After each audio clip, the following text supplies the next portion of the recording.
Data analytics, automation, fintech, artificial intelligence. अब इस race में डेवलपर जीतेगा या अकाउंटेंट जीतेगा? पावर बीआई हो गया, सीक्वल हो गया, पाइथन हो गया। इंडस्ट्री में इस वक्त एक बहुत बड़ा गैप है। ये एक क्यूरियोसिटी होती है जो हर एक अकाउंटेंट के अंदर शुरू में स्पार्क होती है। स्टैंडर्ड चार्टर्ड बैंक जो है आपका, उसकी 5 साल पहले तकरीबन 100 के करीब ब्रांचेस थी और आज तकरीबन आई थिंक 36-35 समथिंग ब्रांचेस हैं। इन्होंने कॉस्ट कटिंग डाउन किस तरीके से की है, किस तरीके से इन्होंने टेक्नोलॉजी को अडेप्ट किया है। ये माइक्रोसॉफ्ट के सर्टिफाइड डेटा एनालिटिक्स प्रोफेशनल है, क्या ये मुझे सिक्योर करेगा फ्यूचर के लिए? वो लोग अपने बिजनेस ग्रेजुएट्स को डेवलपर नहीं बना रहे। कंपनी की वैल्यूएशन कैसे होती है, पहले सीईओ इटसेल्फ खुद एआई को समझता है कि एआई क्या है, उसकी लिमिटेशंस क्या है। जब तक एआई की ये लिमिटेशन ख़त्म ना हो जाए कि एक ह्यूमन बीइंग रिप्लेस किया जा सकता है। Data analytics, automation, fintech, artificial intelligence, ये बहुत सारे ऐसे बज़वर्ड्स हैं जिनके बारे में बहुत सारे स्टूडेंट्स जो चार्टर्ड अकाउंटेंसी कर रहे हैं या फाइनेंस की फील्ड से रिलेटेड हैं, इवन क्वालिफाइड चार्टर्ड अकाउंटेंट्स, चाहे वो ACCAs हों, ICW हों, ICAP के मेंबर्स हों, फाइनेंस की फील्ड्स के दूसरे प्रोफेशनल्स हों, everyone is asking about these fields. हर बंदा ये पूछ रहा है कि भाई क्या ये फील्ड्स हमें फ्यूचर में रिप्लेस करेंगी, क्या हमारा काम ऑटोमेट हो जाएगा, क्या हमारी ज़रूरत रहेगी या नहीं रहेगी, क्या हम चीफ फाइनेंशियल ऑफिसर रहेंगे या चीफ डेटा ऑफिसर रहेंगे। ये बहुत सारे क्वेश्चंस हैं जो बहुत सारे स्टूडेंट्स, बहुत सारे प्रोफेशनल्स जो है वो पूछते हैं और इंडस्ट्री में जाने के बाद उन्हें उसकी नो हाउ होना थोड़ी बहुत शुरू होती है। हमारी कोशिश होती है कि हम हर वीक आपके लिए एक ऐसा डिस्कशन लेकर आएँ जो आपके लिए अवेयरनेस, फुल ऑफ अवेयरनेस हो और आपको इस तरीके की चीज़ें पता चल सकें। आज का हमारा सेशन इन्हीं तरह की टेक्नोलॉजीज़, डेटा एनालिटिक्स, ऑटोमेशन और फिनटेक, बैंकिंग, इन चीज़ों के अराउंड है। वो चार्टर्ड अकाउंटेंट्स जो इन फील्ड्स को समझना चाहते हैं उनके लिए कॉन्वर्सेशन इंशाल्लाह ताला बड़ी ही मीनिंगफुल और बेनिफिशियल रहेगी। हमारे साथ मौजूद हैं अली अमीर। He is primarily in a managerial position of one of the fintech companies in Saudi Arabia. इसके साथ साथ ये माइक्रोसॉफ्ट के सर्टिफाइड डेटा एनालिटिक्स प्रोफेशनल हैं, सर्टिफाइड डेटा एनालिटिक्स ट्रेनर हैं। पाकिस्तान में बहुत सारी companies like HBL, अलबरका, standard chartered bank, KPMG, ऐसे बड़े नाम के साथ इनका जो है वो बड़े नामों के साथ इनका ताल्लुक़ रहा है और उन्होंने मुस्तकिल बहुत सारी ट्रेनिंग्स, बहुत सारे एम्प्लॉयज़ और बहुत सारे लोगों को डेटा एनालिटिक्स के हवाले से, टेक्नोलॉजी के हवाले से, फाइनेंशियल ऑटोमेशन के हवाले से दिया है।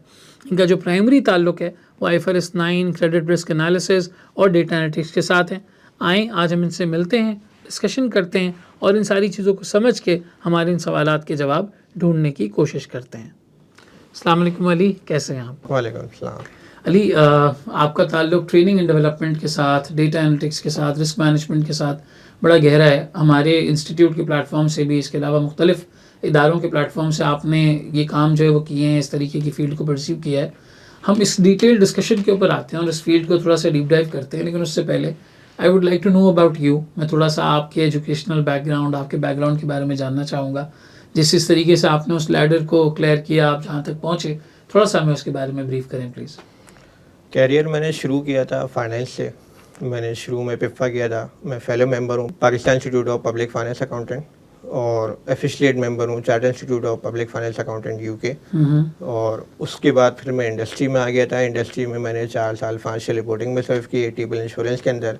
और उसके बाद फिर मैं आ गया था अलबराका बैंक में। वहाँ पे मैं रिस्क मैनेजमेंट में बाजिल 3 और IFRS 9 ये चीज़ें देख रहा था। उसके बाद फिर मैंने अपना कैरियर थोड़ा सा स्विच किया डेटा एनालिटिक्स साइड पे और मैं HBL में as a manager data strategy and automation serve करा था। वहाँ मैंने तकरीबन 3 साल के करीब काम किया और उसके बाद मैं फिर सऊदी अरेबिया मूव कर गया। वहाँ पर मैं एक फिनटेक के अंदर as a manager IFRS 9 and risk reporting वहाँ पर काम कर रहा हूँ। और मेरा वहाँ पे राइट नाउ जो उस वक्त रोल है वो IFRS 9 की कंप्लाइंस, उसकी इम्प्लीमेंटेशन, उसकी मॉडल डेवलपमेंट, उसकी वैलिडेशन, इज इन एवरीथिंग। तो थ्रू आउट द एक्सपीरियंस मैंने बीच में मुझे जो काम करने का मौका मिला वो फाइनेंशियल रिपोर्टिंग साइड पे था, थोड़ा बहुत रिस्क मैनेजमेंट बाजिल 3 IFRS 9 साइड पे और डेटा एनालिटिक्स साइड पे। और एनी हाउ दोनों रोल्स जो थे वो आपस में काफ़ी ओवरलैपिंग करते थे, क्योंकि IFRS 9 में रिस्क मैनेजमेंट में आपको उन टूल्स का इस्तेमाल करना होता है जो आप इस वक्त राइट नाउ डेटा एनालिटिक्स के अंदर यूज़ कर रहे हैं। जैसे पावर BI हो गया, सीक्वल हो गया, पाइथन हो गया। साथ साथ आप अपने एक्सेल को भी लेकर चल रहे होते हैं, लेकिन एक्सेल की अपनी एक लिमिटेशंस होती हैं और आप उस लिमिटेशंस को ओवरकम कर रहे होते हैं through the use of Python, SQL server हो गया आपका, पावर BI हो गया। ऑलराइट, तो ये ट्रेनिंग एंड डेवलपमेंट के अराउंड है कम्प्लीटली, या आपने अपनी जर्नी जो है वो इंडस्ट्री के अंदर और कंपनीज के अंदर सर्व की फर्दर इंटरनल ऑपरेशंस, इसके अलावा आपने ट्रेनिंग्स वगैरह भी प्रोवाइड की हैं? हाँ, मैंने अपना कैरियर शुरू किया था टीपीएल इंश्योरेंस से, वहाँ 4 साल काम किया। और फिर जब मैंने टीपीएल इंश्योरेंस से मैं अलबराका बैंक की तरफ आया था, तो फिर वहाँ मैंने फिर ट्रेनिंग्स प्रोवाइड करना शुरू की। तो मुझे याद है मेरा सबसे पहला जो क्लाइंट था वो आर्थर लॉरेंस था। मैंने आर्थर लॉरेंस में अपनी ट्रेनिंग प्रोवाइड की थी, और वहाँ मैंने अब तक तकरीबन एज ऑफ तकरीबन 100 उनके जो रिसोर्स एम्प्लॉइज़ हैं उनको अब तक ट्रेनिंग प्रोवाइड कर चुका हूँ। अच्छा। और उसके बाद फिर आहिस्ता आहिस्ता मुझे दूसरे क्लाइंट्स में आगे परस्यू करता गया। कुछ इंस्टीट्यूट के साथ भी मेरी एफिलिएशन रही, जैसे इंस्टीट्यूट ऑफ बैंकर्स पाकिस्तान है, कुछ बिग 4 फर्म्स मैंने ट्रेनिंग करवाई, जैसे लाइक KPMG है, रिस्क एडवाइजरी डिपार्टमेंट में मैंने ट्रेनिंग करवाई थी। साथ साथ फिर बैंक सलामी पाकिस्तान लिमिटेड, जो कि अब जेएस बैंक ने उसको एक्वायर कर लिया है, तो वहाँ कॉर्पोरेट बैंकिंग के साथ एसोसिएशन थी, वहाँ उनको ट्रेनिंग करवाई। कुछ मैं ऑनलाइन प्लेटफॉर्म के साथ ट्रेनिंग करवा रहा था, जिसमें मुख्तलिफ कंपनीज, बैंक्स, बिग 4 फर्म्स से हमारे पास लोग आते थे, और बिग 4 फर्म्स उन्हें नॉमिनेट करती थी मेरे पास, और मैं उन्हें ऑनलाइन टीच करता था पावर BI, SQL, पाइथन, ये सारी चीज़ें। तो मैं यूनिवर्सिटी ऑफ कराची में as a visiting faculty member भी रह चुका हूँ, और वहाँ मैंने सर्व किया है।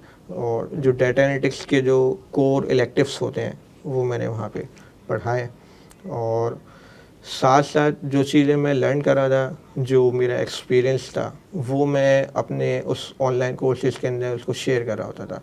अब फॉर एग्जांपल जब मेरी ट्रेनिंग चल रही थी KPMG के अंदर, तो जो चीज़ें मैं HBL जिस फेज़ से मैं गुजर रहा था, वो चीज़ें मैं उसको वहाँ पे उनको फ्रंट पे उनको बता रहा था। इंडस्ट्री में इस वक्त एक बहुत बड़ा गैप है कि जो लोग एकेडमिया या प्रोफेशनल क्वालिफिकेशंस परस्यू करके इंडस्ट्री में जाते हैं, और इंडस्ट्री को जो उस वक्त इनको रिक्वायरमेंट है, उसके दरमियान में एक बहुत बड़ा गैप है। उस गैप को फुलफिल करने के लिए बहुत सारे प्लेयर्स की ज़रूरत है। सो मैं एक वन ऑफ द प्लेयर्स में से आता हूँ जो हम उस गैप को कम कर सकते हैं। लेकिन सिर्फ मैं ही नहीं हूँ, इसमें एकेडमिया और प्रोफेशनल क्वालिफिकेशंस जो इंस्टीट्यूट्स हैं उनका भी बहुत बड़ा रोल है, और साथ साथ जो आपके एम्प्लॉयर्स हैं, जो कंपनीज हैं, जो ऑर्गेनाइजेशंस हैं, जो बिग 4 फर्म्स हैं, उनके यहाँ भी ट्रेनिंग एंड डेवलपमेंट्स के डिपार्टमेंट्स होते हैं। उसमें वो लोग एम्प्लॉय के ऊपर इन्वेस्टमेंट करते हैं, तो उनका भी एक बहुत बड़ा रोल होता है इस गैप को कम करने में। क्योंकि बाज़ औक़ात एक ऐसी वर्कफोर्स भी होती है जिसकी कोई एफिलिएशन किसी बॉडी के साथ नहीं होती है, किसी यूनिवर्सिटी के साथ नहीं है, किसी बिग 4 फर्म के साथ नहीं है, तो फिर वो अपने आप को कैसे अप टू डेट करें।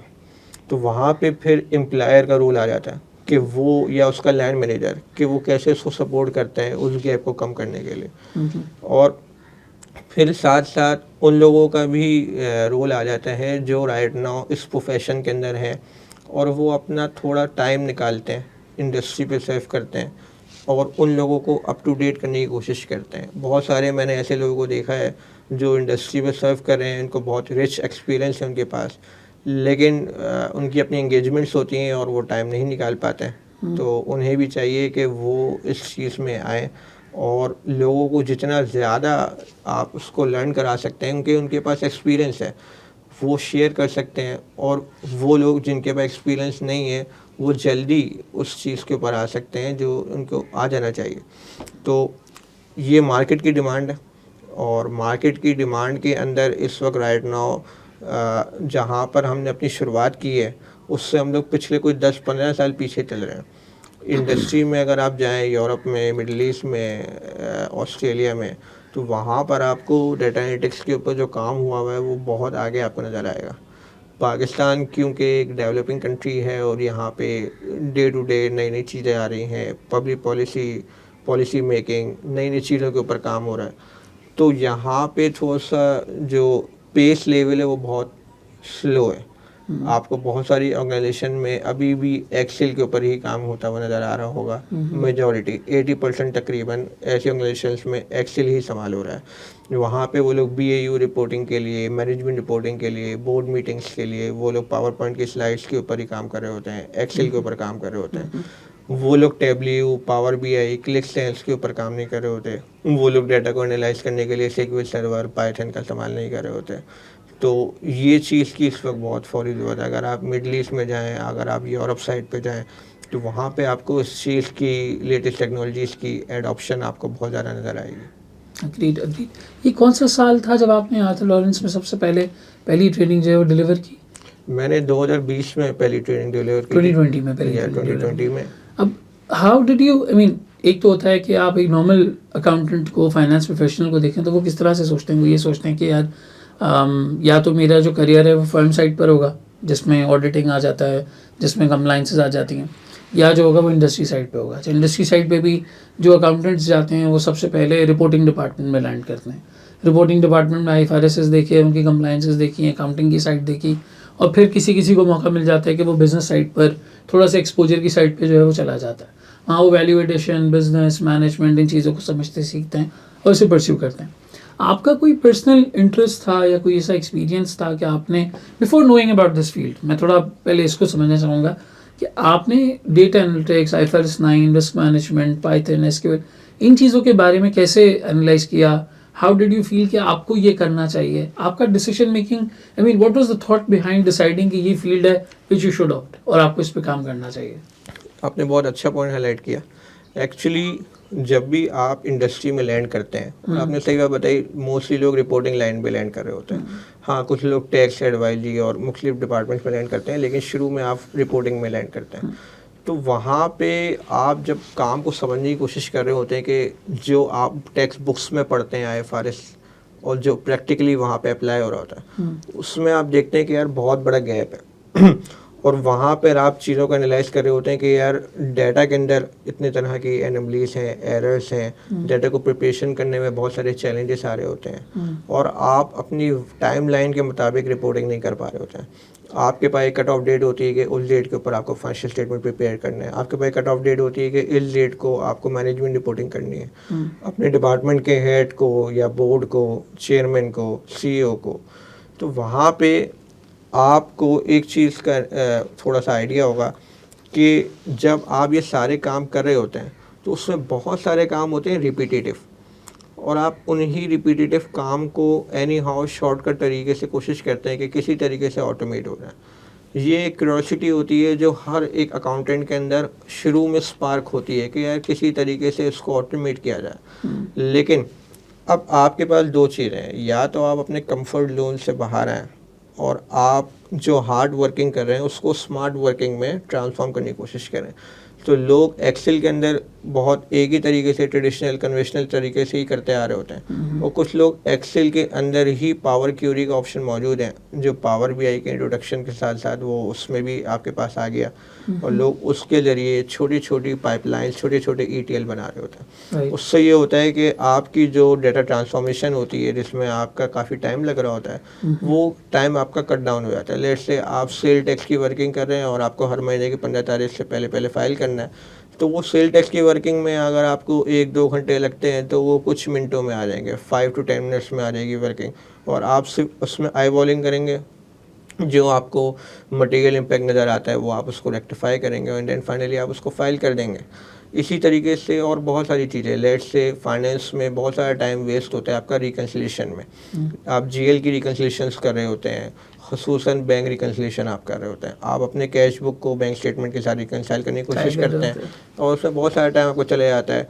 अगर कंपनी रिटेल में इन्वॉल्व है तो बैंक रिकन्सिलेशन बहुत हेडेक हो जाती है। अगर चेक ऑपरेट करती है तो कोई इतना मसला नहीं है, लेकिन अगर उसकी रिटेल ट्रांजेक्शन बहुत ज़्यादा है, उसने मासेस को कैप्चर किया हुआ है, उसके पास जो ट्रांजेक्शन्स हो रही हैं वो मल्टीपल चैनल्स पे हो रही हैं, पॉस पे भी हो रही हैं, बैंक्स में भी कर रही हैं, आपके पास डायरेक्ट TTC आपके पास आ रहा है, डिमांड ड्राफ्ट भी आ रहा है, क्रेडिट कार्ड से भी आ रही है, ऑनलाइन ट्रांजेक्शन भी हो रही हैं, मल्टीपल पेमेंट्स हो रही होती है, इन आउट होता रहता है वक्त के साथ साथ। तो जब आप ऐसी ट्रांजेक्शन्स को आप रिकन्साइल करने बैठते हैं तो वहाँ पे क्या होता है कि डाटा बैंक स्टेटमेंट में भी जो आ रहा होता है वहाँ पे भी बहुत सारे एरर्स होते हैं, और कभी कभी आपके पास से भी एरर्स होते हैं, तो उसको रिकन्साइल करने में आपको काफ़ी टाइम लग जाता है। तो उसकी बहुत सारी लॉजिक्स होती हैं जो आपने वक्त के साथ साथ आपने नोट डाउन की होती हैं कि ये उस तरफ ये हो सकता है, इस तरफ ये हो सकता है।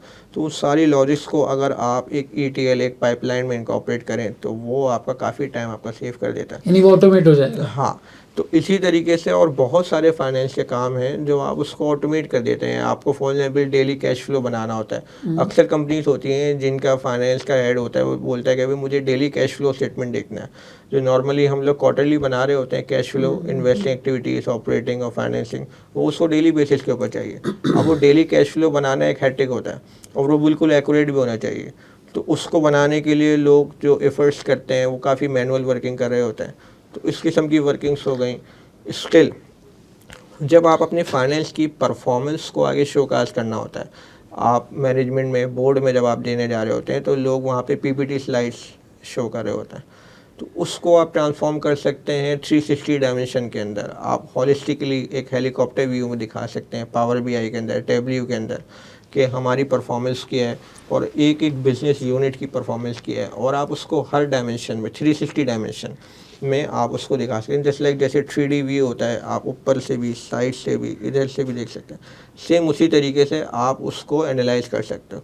तो ये होता है कि वहाँ पर फिर मैनेजमेंट जो है वो बेहतर इन्फॉर्म्ड डिसीजन ले पाती है, पहले से प्रिएक्टिव कुछ ऐसे एक्शंस जो आगे जाके उनको लगता है कि ले लेने चाहिए तो वो पहले वक्त से पहले ले लेते हैं।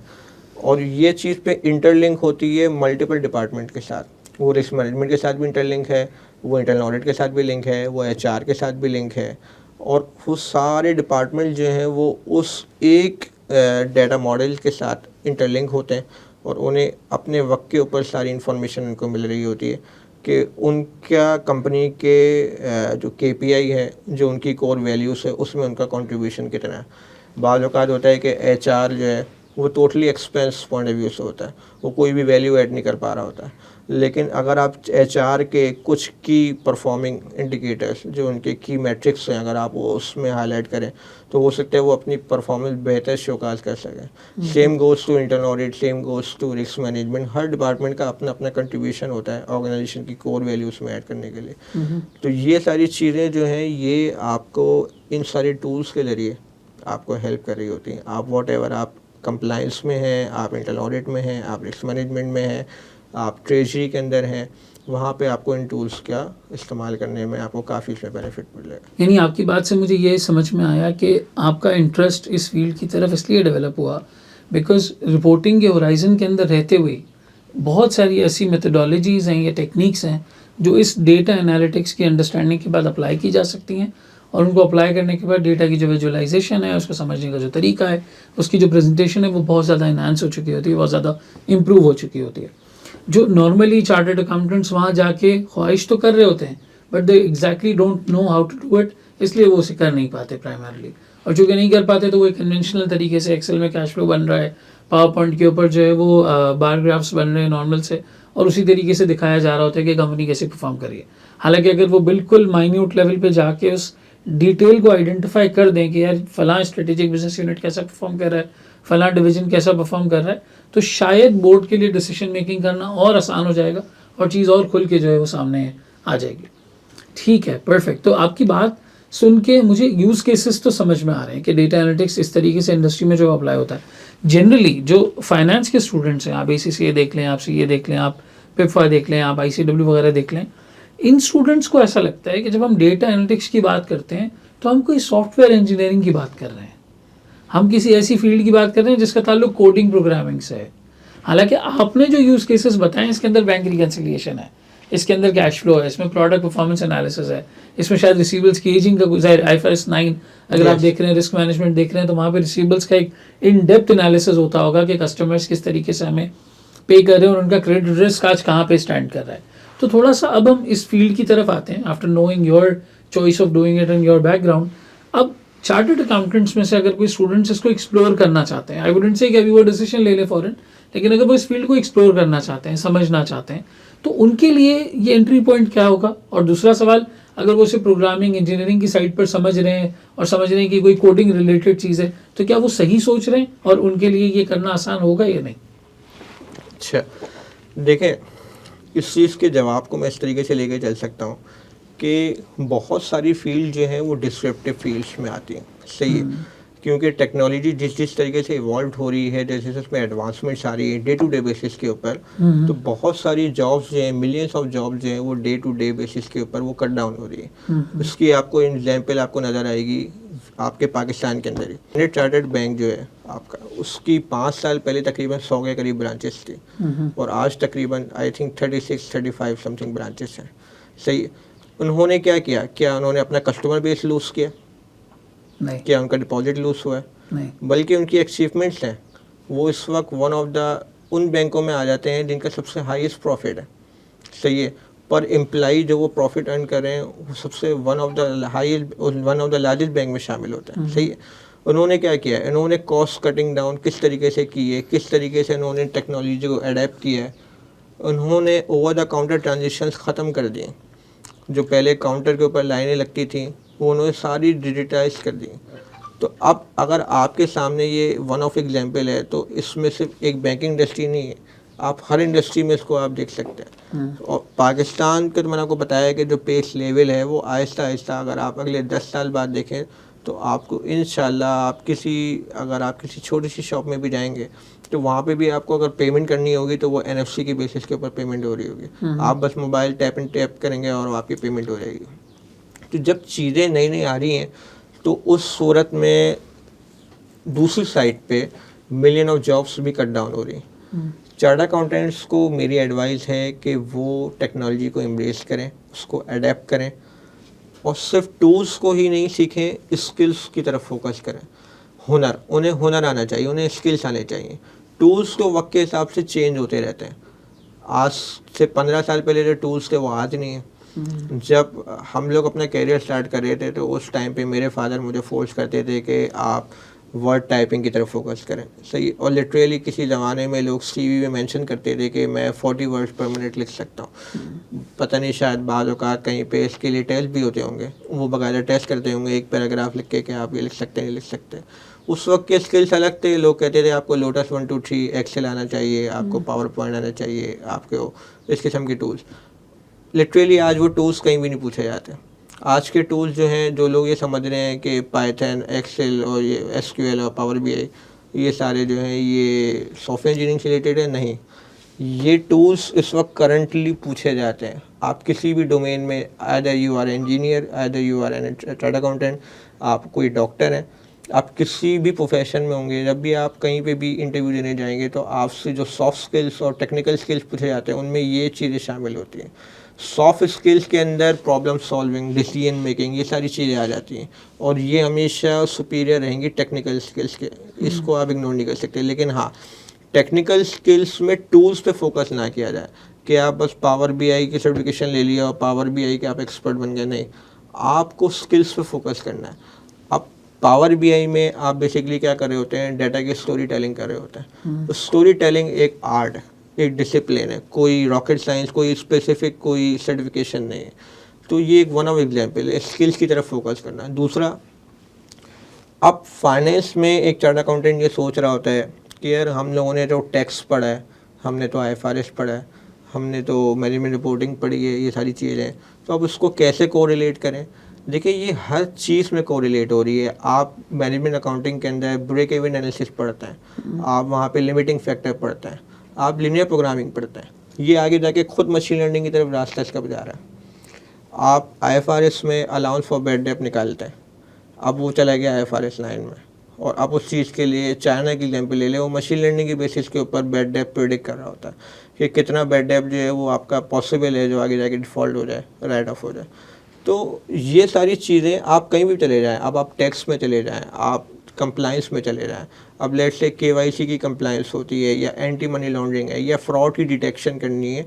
मैं आपको HBL की एग्जांपल दूंगा। HBL में कितने सारे डेवलपर्स हैं पाइथन के जो बाकायदा इन यूनिट्स में हायर किए गए हैं जहाँ पे money laundering, fraud, internal audit, thematic audit, life examples हैं। आज से 3-4 साल पहले इन्होंने जॉब्स निकाली थी और उन्होंने लोगों को हायर किया, एम्प्लॉय किया।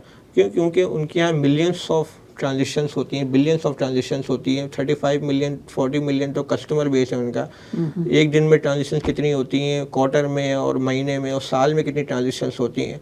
तो उन ट्रांजेक्शन्स में सस्पिशियस ट्रांजेक्शन्स को डिटेक्ट करना, इसकी सोर्स ऑफ इनकम सस्पिशियस है या वो AML CFT के एम्बिट में फॉल करती है, तो ये सारी चीज़ें। तो अब एक चार्टर्ड अकाउंटेंट किसी भी वे मूव करे, हम अर्ली डेज में हम वैल्यूएशन पढ़ते थे, जैसे आप लोग BFD के अंदर वैल्यूएशन पढ़ते हैं, तो अभी राइट नाउ पाकिस्तान में मैंने ऐसी कोई वैल्यूएशन नहीं देखी। मैंने अब तक जितनी भी वैल्यूएशन देखी है उसमें आप अजम्पशंस ले रहे होते हैं। आप अजम्पशन ले रहे होते हैं कि अगले 2-3 महीने का इंटरेस्ट रेट इतना होगा। आप अजम्पशन ले रहे होते हैं कि मॉनेटरी पॉलिसी ये चल रही है, इन्फ्लेशन रेट ये, CPI SPI, आपकी बहुत सारी अजम्पशंस होती हैं, लेकिन आप उसको क्वांटिफाई नहीं कर रहे होते। आप उस सारी अजम्पशंस को लेकर चलते हो एज अ इनपुट, और फिर आप आगे मॉडल बनाते हो, और फिर मॉडल की बेसिस के ऊपर आप आगे जाकर फ्री कैश फ्लो निकालते हो, उसको डिस्काउंट करते हो, और फिर अपनी एक वैल्यू खड़ी कर देते हो कि कंपनी यहाँ पे खड़ी हुई है, इतने $1 बिलियन इसकी मार्केट कैप है, ये इसकी वैल्यू है। ये जो अपने पूरी जो आपकी इंटायर जर्नी है, ये टोटली अजम्पशन बेस है, ये रियलिस्टिक या एक्यूरेट नहीं है। इसको कैसे पता चला? ये कोविड ने सारी डायनामिक्स चेंज कर दी। अब आप अगले 3 महीने की भी किसी कंपनी की परफेक्ट वैल्यूएशन नहीं कर पाते हैं, क्योंकि इतनी हाईली अनसर्टेनिटी है। तो इस अनसर्टेनिटी को ख़त्म करने के लिए, इस गैप को ख़त्म करने के लिए हम जा रहे हैं मशीन लर्निंग की तरफ। FRM CFA इन्होंने लेवल 1 लेवल 2 में, FRM ने पार्ट 1 में मशीन लर्निंग के चैप्टर्स को अपने करिकुलम का पार्ट बनाया। जो लोग पास आउट हो गए हैं, जिन्होंने CFA क्वालिफाई कर लिया है, वो अभी मेंबर्स हैं CFA के या FRM के, उनको CBD के थ्रू कवर किया जा रहा। क्योंकि आने वाले वक्तों में जो आप रिस्क मॉडलिंग करते थे, जो आप वैल्यूएशन करने लगेंगे, वो मशीन लर्निंग की बेसिस के ऊपर है। किसी ज़माने में रिस्क मॉडलिंग जो होती थी वो हुआ करती थी स्टैटिकल मॉडल्स की बेसिस के ऊपर, लेकिन आने वाले वक्तों में वो मशीन लर्निंग की बेसिस के ऊपर होगी। जो आज आप लीनियर रिग्रेशन की बेसिस के ऊपर बहुत सारी चीज़ें डायग्नोस कर रहे हैं इंडस्ट्री में, वो आहिस्ता आहिस्ता मशीन लर्निंग की तरफ उसका रास्ता बढ़ता जा रहा। तो एक चार्टर्ड अकाउंटेंट जो है वो चाहे M&A के अंदर हो, एडवाइजरी में हो, रिस्क एडवाइजरी में हो, टैक्स के अंदर हो, ऑडिट के अंदर हो, ऑडिट भी बहुत बड़ा डोमेन है इटसेल्फ, और अगर वो फर्म के अंदर है, बिग 4 फर्म के अंदर है, तो KPMG is one of the best example. KPMG जो है वो माइक्रोसॉफ्ट को रिप्रेजेंट करती है पाकिस्तान में। It is just like a sister company as of information, और उसके यहाँ रिस्क एडवाइजरी डिपार्टमेंट के अंदर ही, ये शायद मुझे आइडिया नहीं है, एक पूरा एक यूनिट है जिसके अंदर उन्होंने डेवलपर्स हायर किए हुए हैं, RPA डेवलपर्स हायर किए हुए हैं, और वो क्लाइंट्स को RPA बना के प्रोवाइड करते हैं, रोबोटिक प्रोसेस ऑटोमेशन। वो उनको सोल्यूशंस प्रोवाइड करते हैं कि आप अपने इस प्रोसेस को कैसे ऑटोमेट कर सकते हैं, और यही सक्सेस का राज है HBL का भी। आज HBL अगर अपने आप को कहता है कि HBL जो है वो एक टेक्नोलॉजिकल कंपनी है, बैंकिंग जो है वो तो साइड में, तो उसके पीछे जो उसकी जो डिजिटल और कहते हैं जो उसकी ट्रांसफॉर्मेशन है पूरे अक्रॉस द ट्रांसफॉर्मेशन जो इंटरप्राइज लेवल के ऊपर है, उसमें उनके यही सक्सेस का राज है। उन्होंने बहुत सारे स्टेप्स जो है वो कट डाउन कर दिए, उनके टेक टाइम रिड्यूस कर दिए। किसी ज़माने में क्रेडिट कार्ड बनवाने में जितना टाइम लगता था वो आज उतना टाइम नहीं लगता। आज भी अगर आप बैंक अल-हबीब जाएँ तो बैंक अल-हबीब आपका पे ऑर्डर प्रोसेस करने में अराउंड 40 मिनट्स 45 मिनट्स अभी ले लेता है, और वहाँ पे वो 2-3 लगाओं से स्टैम्प और सिग्नेचर्स हो रहे होते हैं, वो फाइनली वो आपको प्रोसेस करके देता है। HBL में आप जाएंगे तो वो आपको विदिन 10 मिनट्स आपको पे ऑर्डर प्रोसेस करके दे देगा। उनके यहाँ सिग्नेचर डिजिटल होते हैं, नथिंग किसी को साइन करने की, किसी को अप्रूव करने की ज़रूरत नहीं है। तो ये जो ट्रांसफॉर्मेशंस हो रही हैं इसमें मासेस के ऊपर भी इम्पेक्ट आता है, और आपकी कंपनी की जो ऑपरेशनल कॉस्ट होती है उस पर भी फ़र्क आता है, वो भी रिड्यूस होती है। डी रैशनलाइजेशन होती है, जो आपने रिसोर्स ओवर हाइड की हुई है, मुख्तलिफ डिपार्टमेंट में हायर की हुई है, वो आप उसको प्रोडक्टिव वे में उसको यूटिलाइज कर पाते हो। स्टैंडर्ड चार्टर्ड ने अपने एम्प्लॉयज़ को ले ऑफ नहीं किया था, अदरवाइज़ ये एक बहुत बड़ी न्यूज़ होती है इंडस्ट्री में कि स्टैंडर्ड चार्टर्ड ने अपने एम्प्लॉयज़ को ले ऑफ कर दिया। उसने एम्प्लॉयज़ को कहीं प्रोडक्टिव वे में ही उसको यूटिलाइज़ किया होगा। आप 100 ब्रांचेस से अगर 36 ब्रांचेस में आए तो मतलब ये नहीं कि वो सारे ब्रांच मैनेजर, सारे टेलर्स, रिलेशनशिप मैनेजर्स को फारिग कर दिया। मुझे एग्जैक्टली नहीं पता, लेकिन आई बिलीव कि अगर वो ले ऑफ करते हुए जा रहा होता तो ये तो फिर एक बहुत बड़ी न्यूज़ होती इंडस्ट्री में। और हालांकि स्टैंडर्ड चार्टर्ड जो है वो हैं सक्सेसफुल बैंक में वन ऑफ द लार्जेस्ट, मतलब उसमें आता है, मतलब पर एम्प्लाई जो उसको रिटर्न मिल रहा है उस लिहाज से वो एक बहुत अच्छे बड़े उसमें बैंक में आता है। उसके ने मैकेंसी के और बहुत सारे उसने मॉडल्स एडॉप्ट किए हुए हैं, और वो आपको हर जगह नज़र आएंगे। आप अगर फॉर एग्जाम्पल बैंक में विजिट कर लिया कैश पॉइंट ऑफ व्यू से कि आपको कैश विड्रॉ करना है, तो वो आपको मैसेज डाल देगा कि आपके घर के करीब एटीएम थी और आपने ईएसजी का जो आजकल काफ़ी पॉपुलर है उसका आपने ख्याल नहीं रखा और आप वहाँ एटीएम से भी पैसे निकाल सकते थे। आप एटीएम जाएंगे तो वो कहेगा कि आपने एटीएम पे जो ट्रांजेक्शन की है वो तो मोबाइल से भी हो सकती थी। तो वो टाइमली अपने कस्टमर को टाइम टू टाइम अपडेट कर रहा होता है कि आप इस तरीके से भी कर सकते हैं और आप जो है इन्वायरमेंट और सोशल और गवर्नेंस के तहत आप इस चीज़ का ख्याल रख सकते हैं। तो मैं जो आपकी बात से मैं समझ पाया, आई मीन एक बड़ा आसान तरीका होता है फ्यूचर को समझने का कि आप हिस्ट्री को समझ जाएं। तो मैं आपके सामने एक पिक्चर ड्रॉ करता हूँ। पहले पेपर पे फाइनेंशियल्स बनते थे, पेपर पे ऑडिट होता था, फिर आया माइक्रोसॉफ्ट एक्सेल, हम एक्सेल पे ऑडिट करते आए हैं, एक्सेल पे फाइनेंशियल्स बना रहे हैं, एक्सेल के ऊपर सारा काम कर रहे हैं। अब हमें ये एडवांस टूल्स नज़र आते हैं। खैर एडवांस कहना भी अब गलत होगा क्योंकि बहुत ज़्यादा कॉमन हो चुके हैं वेस्टर्न साइड पे। ये एनालिटिकल टूल्स हैं, रिस्क मैनेजमेंट के टूल्स हैं, डेटा प्रेजेंटेशन, डेटा विजुअलाइजेशन के टूल्स हैं, जो मकसद वही पूरा कर रहे हैं। पहले भी अगर फाइनेंशियल स्टेटमेंट्स बनते थे तो वो ये विजुअलाइज करने के लिए बनते थे कि हमें आगे क्या करना है। उस डेटा से मैनेजमेंट कोई इन्फॉर्मेशन एक्सट्रैक्ट करती थी और डिसीजन मेकिंग करती थी कि अब आगे हमें क्या करना चाहिए। हमने ये किया इस साल, इतना कमाया, ये ग्रोथ रेट रहा, ये जो है वो प्रॉफिटेबिलिटी रही, ये नंबर्स है, बाकी कहाँ लेके जाना है। अब यहाँ पे एक छोटी सी स्टोरी है। आई रेड समवेयर कि वॉलमार्ट की प्रॉफिटेबिलिटी का अंदाज़ा लगाने के लिए एक एनालिस्ट ने वहाँ की पार्किंग का डेटा पिक किया था कि कितनी गाड़ियाँ वहाँ पर आएंगी। उससे उसने कंक्लूड किया कि प्रॉफिटेबिलिटी का नंबर जो है वो कहाँ जाना चाहिए। अब यहाँ उस ब्रोकरेज हाउस का मकसद नहीं तब्दील हो गया, काम अभी भी वो वही कर रहे हैं, लेकिन उस टूल से उनका काम और ज़्यादा रिफाइंड है और ज़्यादा बेहतर है।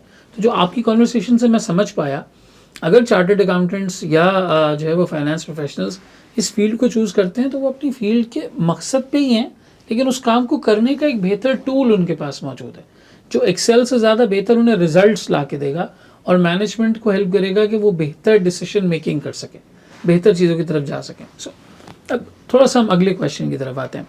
नाउ आपने बताया कि प्रोग्रामर्स हायर किए, उस डिपार्टमेंट में इन चीज़ों को एनालाइज करने के लिए पाइथन के डेवलपर्स को हायर किया गया।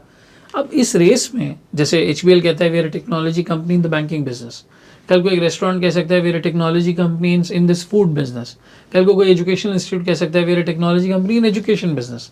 ऐसे तो हर कंपनी टेक्नोलॉजी को एम्ब्रेस करती चली जाएगी और वो अपने प्रोडक्ट को अच्छे से अच्छा रिफाइन करते जाएंगे। इवेंचुअली जब टेक्नोलॉजी का लेवल पार पे आ चुका होगा सबके लिए, then they would again focus on their product and service than the technology, जब सब जगह वो चीज़ कॉमन हो चुकी होगी। अब इस रेस में डेवलपर जीतेगा या अकाउंटेंट जीतेगा? मैं थोड़ा सा फ्रेम कर देता हूँ पर आपने आंसर को। सो मैं फाइनेंस डिपार्टमेंट में हूँ, एक ऑप्शन है कि मैं पावर BI सीख जाऊँ और मैं कैश फ्लो एनालिसिस बहुत अच्छा करके दे दूँ, क्या ये मुझे सिक्योर करेगा फ्यूचर के लिए? या फिर दूसरा ऑप्शन ये होता कि कोई पाइथन का डेवलपर होता, वो फाइनेंस के बेसिक्स सीख जाता। इन दोनों में से इस फील्ड की रेस के अंदर किसने जो है वो बाजी ले जानी है?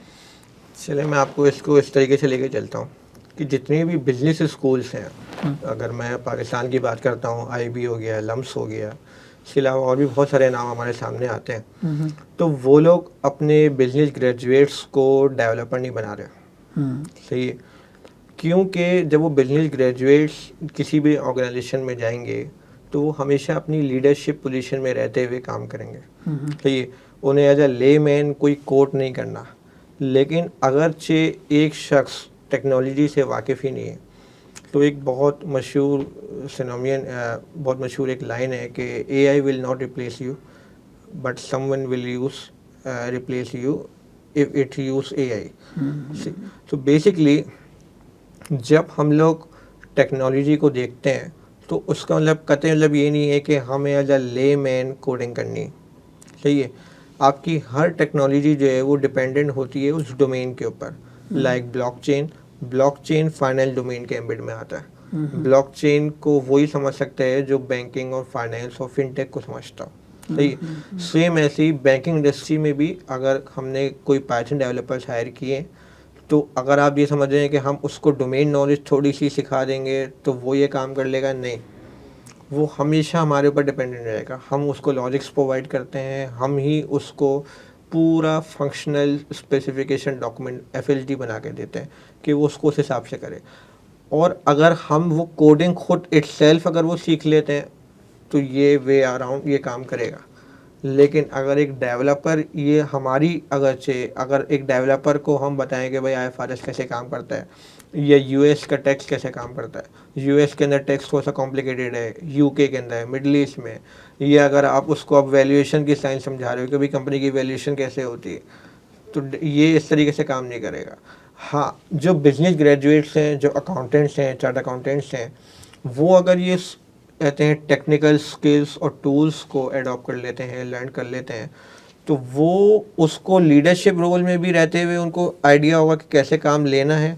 और जहाँ उन्हें खुद काम करना पड़े, बाज़ औक़ात रिसोर्स नहीं होती है, बाज़ औक़ात आप एक ऐसी पोजीशन पे होते हैं कि आपको ही खुद काम करना पड़ता है, आपको खुद ही स्टेप लेना पड़ता है, तो आपको पता होता है, स्किल्स के साथ आप वेल वर्स होते हैं, आप फेमिलियर होते हैं टूल्स टेक्नोलॉजी के साथ, तो वो आप चीज़ कर पाते हैं। अगर एक शख्स जो है वो आर्टिफिशियल इंटेलिजेंस के बारे में कोई चीज़ नहीं जानता है और वो एक CEO पोजीशन के ऊपर कंपनी को रन कर रहा है, तो वो कंपनी कभी भी इन्फॉर्म्ड डिसीजंस जो AI के थ्रू हम ले सकते हैं वो उसको नहीं समझ पाएगा, उसकी वैल्यू को नहीं समझ पाएगा। तो आजकल क्या हो रहा है, कोई भी कंपनी अपने स्टाफ को आर्टिफिशियल इंटेलिजेंस की ट्रेनिंग देने से पहले अपनी सीनियर मैनेजमेंट की ट्रेनिंग कराती है। पहले CEO इटसेल्फ खुद AI को समझता है कि AI क्या है, उसकी लिमिटेशंस क्या है उसकी कितनी डायरेक्शंस हैं, हमारी कंपनी उसमें किस तरीके से फिट हो सकती है, अलाइन हो सकती है। सीनियर मैनेजमेंट उसको समझती है। टॉप टू डाउन अप्रोच चल रही होती है, ये नहीं कि बॉटम टू अप। तो टॉप टू डाउन में सीनियर मैनेजमेंट फिर आहिस्ता आहिस्ता समझती है कि हम कौन कौन से काम जो हैं वो AI में आगे ट्रांसफॉर्म कर सकते हैं। बहुत सारी ऐसी चीज़ें होती हैं जो स्टिल AI की लिमिटेशन में आती हैं, जैसे डिसीजन मेकिंग करनी है। जैसे फॉर एग्जाम्पल IFRS बहुत सारी जगहों में अकाउंटेंट के ऊपर ये बात छोड़ देता है कि वो अपनी प्रोफेशनल जजमेंट का इस्तेमाल करते हुए वो एक्शन लेता है। तो होता क्या है कि बहुत सारी चीज़ें जो हैं वो हम डेटा ट्रांसफॉर्मेशन का पार्ट बना देते हैं और वो लॉजिकल होती हैं, सिनेरियो बेस्ड होती हैं, उसको हम ऑटोमेट कर देते हैं।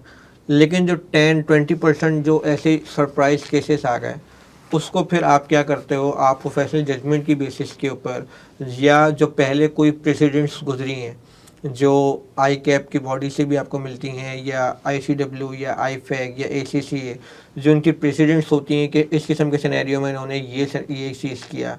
या अब अगर मैं बात करूँ IFRS 9 जो है वो इस वक्त टोटली चैलेंजिंग और बहुत हॉट इस वक्त चल रहा है राइट नाउ। और सिर्फ IFRS 9 ही नहीं, IFRS 17, IFRS 16। तो वहाँ पे क्या होता है कि आपके पास डे टू डे बेसिस के ऊपर नए नए केसेस आ रहे होते हैं। अब जैसे पाकिस्तान में भी राइट नाउ इस वक्त BNPL का कोई भी प्रोडक्ट नहीं है, BNPL की कोई भी लाइसेंस कंपनी इस वक्त नहीं है। बाय नाउ पे लेटर। यस, बाय नाउ पे लेटर, क्योंकि रेगुलेटर ने अभी इसके ऊपर कोई पब्लिक पॉलिसी, कोई लेजिस्लेशन कुछ भी नहीं किया हुआ और कोई किसी कंपनी को भी इसने लाइसेंस नहीं दिया। अल्फला बैंक अपने बैंकिंग एंड सर्विसेज के प्रोडक्ट्स में रहते हुए उसने BNPL को लॉन्च किया है, लेकिन एक्चुअली में मिडल ईस्ट में BNPL जो है वो एक सेपरेट बिजनेस मॉडल है, उसका बिजनेस मॉडल ही सेपरेट होता है, वो कंपनी ही बिल्कुल सेपरेट होती है, उसके रूल्स रेगुलेशन ही सेपरेट होते हैं। जैसे सऊदी अरेबिया के अंदर सामा उसको रेगुलेट कर रहा है, बहरीन में सेंट्रल बैंक ऑफ बहरीन उसको रेगुलेट करता है, दुबई में वहाँ का UAE का जो सेंट्रल बैंक है वो उसको रेगुलेट करता है, वहाँ पे टैबी और तमारा BNPL की पॉपुलर कंपनीज जानी जाती है। तो वो किस तरह से काम कर रही हैं, अब उनके यहाँ अगर IFRS 9 की इम्प्लीमेंटेशन होती है तो IFRS 9 स्टैंडर्ड ने तो कहीं पे भी बाय नाउ पे लेटर के हवाले से कहीं पे भी नहीं बताया कि IFRS 9 का ट्रीटमेंट किस तरह से होगा। तो वहाँ आप जो है कन्वेंशनल जो ट्रेडिशनली जो दूसरे इदारों में, बैंक्स में और फाइनेंशियल इंस्टीट्यूशंस में IFRS 9 के ट्रीटमेंट्स हो रहे होते हैं, आप उसी को आगे लेके चल रहे होते हो और फिर अपनी प्रोफेशनल जजमेंट का इस्तेमाल करते हुए रेवेन्यू को कैसे रिकग्नाइज करना है और एक्सपेक्टेड क्रेडिट लॉसेस को कैसे रिकग्नाइज करना है, क्या आपकी मेथडोलॉजी होगी, उसको आप लेके चलते हो। तो आपके पास कहीं ना कहीं आपके पास इस किस्म की सिनेरियोस आते रहेंगे जिसके ऊपर पहले कभी काम नहीं हुआ। उसकी सबसे बड़ी एग्जांपल है कोविड। आप बहुत सारे आपके ब्लैक स्वैन इवेंट्स थे जो बाद में वो पॉसिबल हो गए। आपने अपनी BCP के अंदर उसको पार्ट बनाया होता है ब्लैक स्वैन इवेंट की, ये कभी मतलब लाखों या हज़ारों में कभी एक आध इवेंट हो गया तो ऐसा हो गया, और वो कोविड हुआ और उसने वो चीज़ पॉसिबल कर दी और उससे बहुत सारी डायनेमिक्स आपकी चेंज हो गई। तो एआई से हमें लर्न करने को यही मिलता है कि हम जो पॉसिबल चीज़ें हैं उसको ट्रांसफॉर्म कर सकते हैं, और फिर इन द एंड आपके पास हमेशा आप डिपेंडेंट रहोगे ह्यूमन बीइंग के ऊपर, जब तक एआई की ये लिमिटेशन ख़त्म ना हो जाए कि एक ह्यूमन बीइंग रिप्लेस किया जा सकता है। तो राइट नाउ हम इस पोजीशन पे नहीं है, और इस चीज़ को मैं अपने स्टूडेंट्स को इस वे में समझाता हूँ कि एआई को हम दो हिस्सों में ब्रेक डाउन करते हैं। एक आर्टिफिशियल नैरो इंटेलिजेंस है और एक आर्टिफिशियल जनरल इंटेलिजेंस है।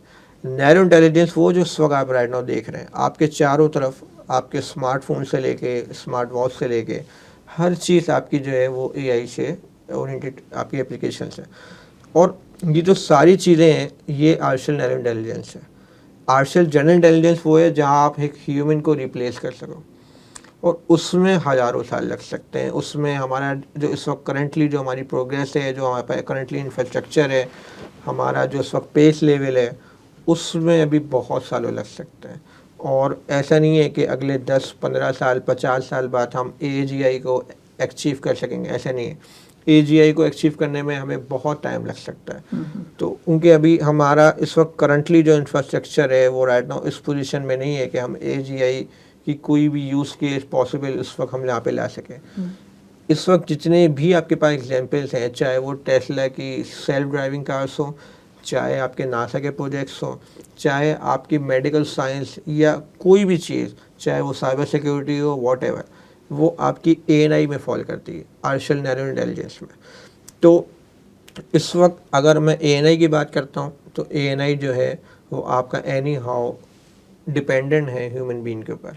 तो अगर आप अपने पास डेवलपर्स भी हायर करते हो, पाइथन डेवलपर्स या कोई भी स्पेसिफिक डोमेन के, तो वो आप हमेशा उसके ऊपर leadership as a business leader आप हमेशा अपना रोल प्ले करोगे।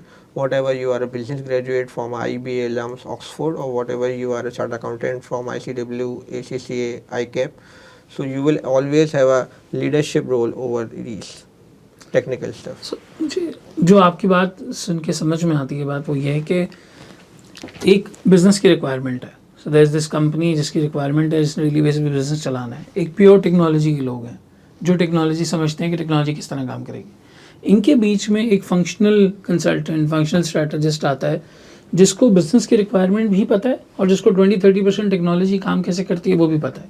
वो सॉर्ट ऑफ ट्रांसलेटर, मीडिएटर और एक लीडरशिप रोल में होता है जहाँ पे वो चीज़ इंप्लीमेंट करवाना और वो अपना मकसद सर्व कर रही है नहीं कर रही वो पूरा लैंड करवाना उनकी जिम्मेदारी होती है। Now these people in the middle, यहाँ पे अकाउंटेंट्स आ सकते हैं, फाइनेंस प्रोफेशनल्स आ सकते हैं। They should know somewhat of the technology, at the same time they should know very deeply what the business wants, ताकि टेक्नोलॉजी के लोगों से वो करवा सकें जो बिजनेस को रिक्वायरमेंट है। और फिर यहाँ पे इनका रोल। लेकिन अगर छोटी कंपनीज हैं जहाँ पे इस तरह के रिसोर्सेज नहीं है, वहाँ ये रिक्वायरमेंट होती है कि आपको एक बेसिक लेवल पे टेक्नोलॉजी खुद से हैंडल करना आती हो। जैसे जब हम एक्सेल के अंदर सम इफ का फॉर्मूला लगाते हैं, VLOOKUP लगाते हैं, तो वो टेक्निकली हमें कोड ही लिख रहे होते हैं। स्टूडेंट्स ये रियलाइज नहीं करते बात कि हम टेक्निकली कोड ही लिख रहे हैं। वहाँ पर हमने एक आप समझे टेक्नोलॉजी इंस्ट्रक्शन ही दिया है उसको, आपने ये करके इस सेल को ऐसे पिक करना है। एक लॉजिक है जिस लॉजिक पे वो टेक्नोलॉजी काम करती है, वो सॉफ्टवेयर काम करता है। बिल्कुल इसी तरीके से कुछ लॉजिक्स, कुछ नॉलेज इन सॉफ्टवेयर्स की हमारे पास होनी चाहिए ताकि हम इस प्रोसेस को मीडिएट करवा सकें और ऑर्गेनाइजेशन के लिए वो रोल जो है वो प्ले कर सकें। हाँ, वो शख्स हमें रिप्लेस करेगा अगर हम इन चीज़ों को नहीं सीखेंगे जिसको ये आता है। जिसको नहीं आता वो आपके साथ पार पर है, और अगर आप ये चीज़ें जानते हैं तो आप एक ऐसे फाइनेंस प्रोफेशनल को रिप्लेस कर सकते हैं जो ये चीज़ें नहीं जानता। Now from a learning perspective, चलिए हमें इसकी इंपॉर्टेंस भी समझ आ गई, इसके यूज़ केसेस भी समझ आ गए, फ़ायदे भी समझ आ गए। स्टूडेंट्स को ये करना चाहिए इंडस्ट्री में काम करने के लिए, इसके बहुत सारे यूज़ केसेस हैं। मिसाल अगर डॉक्टर ये मेडिकल है तो वहाँ पे ये देखा जाता है कि पेशेंट की अगली मूव क्या होगी, प्रिडिक्ट किया जाता है। मैन्युफैक्चरिंग के अंदर प्रोडक्ट का इन डेप्थ एनालिसिस किया जाता है। मार्केटिंग के अंदर कस्टमर्स का इन डेप्थ एनालिसिस किया जाता है, so on and so fourth. इस तरह बैंकिंग के यूज़ केसेस आपने बताए। फूड के हो सकता है कि मिसाल के तौर पे कोई दिन आए जब AI रेसिपीज़ को ऑटोमेट करके बैठा हो कि यार बस मेरे सामने कन्वेयर बेल्ट पे चीज़ आएगी और मैं उसकी टॉपिंग जो है वो कोडिंग के तरीके से कर दूंगा। It might be the use case, right. Use cases हमें समझ में आ गए। अब फ्रॉम अ लर्निंग परस्पेक्टिव, आपने बहुत सारी बॉडीज़ के साथ इस ट्रेनिंग को कंडक्ट किया है, बहुत सारी ऑर्गेनाइजेशंस के साथ किया है। मुझे याद है मैंने एक्सेल किस तरीके से सीखा था। एक बेसिक सा कोर्स था, वीक में 1 से 2 क्लासेस होती थी, जिन भी RET के साथ हम एसोसिएटेड थे, पढ़ रहे थे। 1 से 2 क्लासेस हुई, आके अपने 40 या 60 नंबर का एग्ज़ाम लिया, उसके अंदर कुछ चीज़ें MCQs की फॉर्म में टेस्ट हुई और वो हमारा टेस्ट पास हो गया। एक प्रैक्टिकल का एंगल होता था मॉड्यूल डी के ज़माने में, जिन्हें हम प्रैक्टिकल टेस्ट कहते थे, और एक थ्योरेटिकल बेस्ड होता था। दोनों मिला के हम 100 नंबर का पर्चा है, शायद मेरा ख्याल है, मुझे याद भी नहीं आ रहा, 60 या 80 नंबर का पर्चा क्लियर कर लेते थे। असल जो मेरी ट्रेनिंग हुई इन सॉफ्टवेयर्स को यूज़ करने की, प्राइमरीली मैं एक्सेल की बात करूँ बिकॉज एवरीवन कैन रिलेट, वो फर्म में जाके हुई। वो प्रैक्टिकल ऑन ग्राउंड एप्लीकेशन थी, जब मुझे वो मॉडल्स, वो शीट्स, वो वर्क पेपर्स बनाने होते थे, और वो आज तक वो फॉर्मूले मुझे याद हैं क्योंकि मैंने बहुत दफ़ा उसको अप्लाई किया है। सही है। ये जो टूल्स एंड टेक्निक्स हैं, क्या ये सही अप्रोच है कि इन्हें आपकी एकेडमिक क्वालिफिकेशन का पार्ट बना के एक और पेपर बना के ऐड कर दिया जाए? वैसे ही जो पेपर्स हैं वो नहीं निकाल पा रहे हम। या इसकी दूसरी अप्रोच ये होनी चाहिए कि जो प्रैक्टिकल ऑन ग्राउंड ट्रेनिंग है सारा दारोमदार इसी के ऊपर हो? या इसकी तीसरी अप्रोच ये हो कि स्टूडेंट्स कुछ अमाउंट अपनी स्टाइपेंड का सेव करके Coursera, Udemy, LinkedIn learning type के प्लेटफॉर्म्स पे इनको जाके सीखने की कोशिश करें? अब सीखने के एतबार से, लर्निंग के एतबार से क्या बेहतर अप्रोच होगी? देखें, होता क्या है, इस वक्त भी आप करंटली बहुत सारे बैंक्स जो हैं, जब भी किसी फ्रेश ग्रेजुएट्स को हायर करते हैं तो वो उनकी एक मेथडोलॉजी होती है कि वो उसका कोई एक टेस्ट लेते हैं और वो मुझसे क्या सवाल कर सकते हैं, क्या उसे पूछ सकते हैं। इस वक्त आपको रियलिटी बताऊं, बहुत सारे ऐसे भी बैंक्स हैं जो उसको हायर कर रहे हैं फाइनेंस के अंदर, फाइनेंशियल रिपोर्टिंग में, और उसके एग्ज़ाम के अंदर वो उससे पूछ रहे हैं कि बायोलॉजी, केमिस्ट्री और फिज़िक्स, एस्ट्रोफिज़िक्स, इस किस्म के सवाल डाले हैं। तो बात ये है कि अभी भी बहुत सारे ऑर्गेनाइजेशन ऐसे भी हैं जिनको मैंने देखा है कि वहाँ पे जब भी वो कोई ट्रेनिंग एंड डेवलपमेंट करवा रहे होते हैं तो वो एम्प्लॉय के ऊपर वो कोर्स जो है वो एक तरीके से ऑब्लिगेशन के तौर पे होता है कि वो बस उसको लर्न करे, सीखे और पास करे, ना कि वो उसको प्रैक्टिकली उसको समझे और उसको अप्लाई कर सके। सही है। मैं बैंक्स का नाम लेना नहीं चाहूँगा, लेकिन ये है कि वहाँ पर मैंने ये चीज़ देखी है कि ट्रेनिंग्स वो साल में पूरे भर करवाते रहते हैं, लेकिन वो उसको प्रैक्टिकली नहीं समझ पाते। सही है। लेकिन कुछ ऐसे भी बैंक्स देखे हैं जिनकी ट्रेनिंग्स के लिए आपको कोई भी कंटेंट अटेंड करने की ज़रूरत नहीं है। अगर इटसेल्फ आप डोमेन एक्सपर्ट हैं, आपको सब चीज़ें पता हैं, तो आप सिंपली उस टेस्ट को आप पास कर लेते हो। सेम यही मेथडोलॉजी इंस्टीट्यूट्स जो इस वक्त चार्टर्ड अकाउंटेंट बॉडीज़ हैं उनको भी अडॉप्ट करना चाहिए कि वो मजबूर ना करें स्टूडेंट्स को कि वो बाकायदा स्पेसिफिक कंटेंट को अटेंड करें, उसको लर्न करें, सीखें, या वो कंटेंट इस तरह का हो कि वो उसको ईज़िली उसको डाइजेस्ट करें और उसको प्रैक्टिकली अपनी फॉर्म्स में, इंडस्ट्रीज़ में उसको अप्लाई कर सकें। सही है। अगरचे फॉर एग्जाम्पल वो उसको कोर्स करिकुलम का पार्ट बना देते हैं, तो फिर उसमें ये है कि आपके नंबर ऑफ़ कोर्सेज जो हैं वो एडिशन उसमें इजाफा हो जाएगा, और जहां आपका फोकस दूसरे कोर्सेज की तरफ है वो थोड़ा सा डाइवर्ट होकर इस तरफ भी आ जाएगा, और फिर आपका जो भी एक पासिंग रेशियो है उसके ऊपर एक थोड़ा बहुत इम्पेक्ट आएगा। क्योंकि बहुत सारे स्टूडेंट्स की वीकनेस होती है, किसी का टैक्स बहुत अच्छा होता है, किसी का लॉ, किसी का ऑडिट, किसी का रिपोर्टिंग, किसी की कॉस्टिंग। तो हो सकता है कुछ ऐसे स्टूडेंट्स हो जो इस साइड पे शायद उतना स्ट्रॉन्ग ग्रिप नहीं रखते हो, तो वो एक उनका एक थोड़ा सा लैकिंग पॉइंट भी हो जाएगा। इसको करिकुलम का पार्ट ऐसे बनाया जाए कि आप स्पेसिफिक सब्जेक्ट्स के अंदर रेलिवेंट टॉपिक्स को ऐड कर सकते हैं। लाइक कॉस्टिंग मैनेजमेंट अकाउंटिंग के अंदर जब आप बच्चे को लिनियर प्रोग्रामिंग पढ़ा रहे हो, तो वहाँ पे लिनियर प्रोग्रामिंग प्रैक्टिकली कैसे हो सकती है। आपके एक्सेल के अंदर एक टूल मौजूद है जो मुझे नहीं लगता कि शायद 100 में से 5 लोगों को भी वो चीज़ मालूम है। एक्सेल में सॉल्वर नाम से एक टूल मौजूद है जो बाय डिफ़ॉल्ट उसका पार्ट होता है, आपको कोई एडिशनल इंस्टॉलेशन करने की ज़रूरत नहीं होती है, सॉल्वर उसका पार्ट है। सॉल्वर के थ्रू आप अपनी लिनियर प्रोग्रामिंग्स के क्वेश्चंस को सॉल्व कर सकते हैं। लिनियर प्रोग्रामिंग से मुराद ये कि जब आप कॉस्टिंग मैनेजमेंट अकाउंटिंग के अंदर पहले आप पढ़ते हो लिमिटिंग फैक्टर, जिसमें कोई एक फैक्टर होता है, फिर आप लिनियर प्रोग्रामिंग की तरफ जाते हो जहाँ पे आपके पास एक्स और वाई दो लिमिटिंग फैक्टर। सही। जब आपके पास एक्स, वाई और फिर जेड, और फिर आपके पास मल्टीपल कंटेंट्स हैं, मल्टीपल ऑब्जेक्टिव्स हैं और मल्टीपल आपकी रिसोर्सेज अवेलेबल हैं, वहाँ रहते हुए फिर आपको जाना पड़ता है लिनियर रिग्रेशन, और वो आहिस्ता आहिस्ता आपको मशीन लर्निंग की तरफ ले जाता है। लिनियर रिग्रेशन में हम पढ़ते हैं एक वाई और एक एक्स, फिर जब हम मल्टी वेरिएट रिग्रेशन में आते हैं और मल्टीपल रिग्रेशन की तरफ आते हैं तो हमारे पास मल्टीपल वाई, मल्टीपल एक्स। और सेम गोज़ टू वैल्यूएशन, जब हम वैल्यूएशन में कैपम यूज़ कर रहे होते हैं तो पहले हम कैपम का मॉडल पढ़ते हैं, फिर हम Aahista Aahista pharma French arbitrage, हम आहिस्ता आहिस्ता दूसरे मॉडल की तरफ जा रहे होते हैं। एनी हाउ अगर आप उसकी इक्वेशन को थोड़ा सा फोकस करो तो वो आपकी वही एग्जैक्टली लीनियर रिग्रेशन वाली इक्वेशन है। आप क्या कर रहे होते हो, आप अपना बीटा लेके चल रहे होते हो अपने रिस्क प्रीमियम के साथ, और आपके पास एक होता है रिस्क फ्री रिटर्न। आप रिस्क फ्री रिटर्न जो आप एनी हाउ आपको मिलना ही मिलना है, उसमें आप ऐड कर देते हो जो भी आपका बीटा है, वो आपका रिस्क प्रीमियम बना देता है। और ये आपका सिंपल कैपम का आपका मॉडल है। बिल्कुल ऐसे ही है। यही तो एग्जैक्टली लीनियर रिग्रेशन है। बिल्कुल सही। तो इसी तरीके से अगर आप आहिस्ता आहिस्ता इस मॉडल में डेवलपमेंट करो तो आपको नज़र आएगा कि मशीन लर्निंग में आप वेरिएबल्स के बिहेवियर को देखते हुए आप प्रेडिक्ट कर पा रहे होते हो कि आपका आगे जो वाई आना है वो क्या आएगा, बेस्ड ऑन दिस दिस। तो आपके पास मल्टीपल वेरिएबल्स होते हैं।